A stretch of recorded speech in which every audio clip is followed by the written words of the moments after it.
And if you guys like to have a little fun with your politics, then we've got some political emojis made by CNN that might be right for you. Joining me now to talk about them is Daily Share associate producer and resident emoji and political expert, if I do say so myself, Andy Diamond. Andy, before we have some fun with all of this stuff, let's talk about the new polls that were released over the weekend, taking a closer look at which way Iowa caucus voters are leaning, which is important since that's going to be the first big test for these candidates and their emojis, right? So with that in mind, let's see if we can match the candidate that's making some waves in these polls to their respective emojis. Does that sound like a good, That sounds like a great idea. Okay. Now, it's going to be kind of hard, though, because there are a whole lot of candidates right now, so I'm going to start you off with an easy one. Okay. So this is a candidate, and it's the Democratic frontrunner, with 37% likely Democratic caucus goers voting for them, if you look right over there. Who do you believe this is?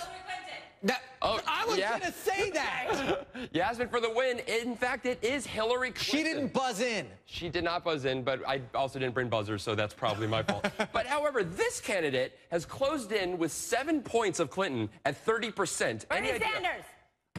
Stop guessing them all. I want to guess them all. Ollie, you're not doing great. Yasmin's really Bernie Sanders, she did not buzz in. She did not buzz in. Again, my fault for not bringing the buzzers, Hands on buzzers. I can't help it. I want to play. Well, you're doing well. So now, why don't we move to Republicans, because there's a whole lot more of them. This is my area of expertise. Is it? Yes. Okay, now this is a retired neurosurgeon, and he's become a legit... Ben Carson. Ben Carson is correct. But go ahead and say the rest of the stuff about him. Well, he's got 18% of potential caucus voters going for him in Iowa, which is kind of a surprise because he was a lot lower in the polls until a lot recently. I have a confession. What's your confession? He's the only African-American candidate, right? Yes, which is That's probably how why I knew it was him from the emoji. I didn't have to know anything. You know, you paid a lot of attention, though. Look at you. I cheated on that one.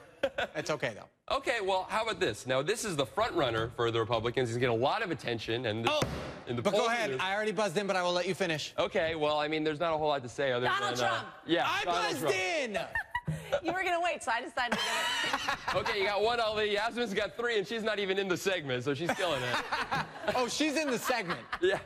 And again, 23%. I'm always in this segment. 23% of likely caucus goers going for Donald Trump. So big news over there. Not a big surprise. You know what I like about that one? His mouth is open, which is generally the case. He's always saying something, blabbing about something, He's yelling something terrible, probably Yes. about immigration, I would assume. Now, this is a fun one. Before Trump crashed the party, a lot of people thought that this guy would be the front runner.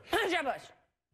I'm sorry, I heard a cough. And Can we get some water to the set? Yasmin's feeling a little congested. That clearly is Jebry Bush. Jebry Bush. Not to be confused with Jeffrey Bush. Yes, and you can see how surprised his emoji looks because he thought all of his money would get him a lot farther in the polls, but unfortunately still at 8%. What a bummer for Jeb. I know. He's had a rough run of it, guys. So if I you love see that. Jeb, be Andy, nice to him. I gotta say that you have a future in game show hosting. Oh, you think so? But I'm gonna demand a little more decorum in the future episodes of everybody's Guess Your Political Emoji. Andy, who won? Well, I'm going to have to say, Yasmin, it was a surprise, but you won by a landslide. But Andy, who played more by the rules? You followed the rules, but that obviously doesn't win. Just ask Donald Trump.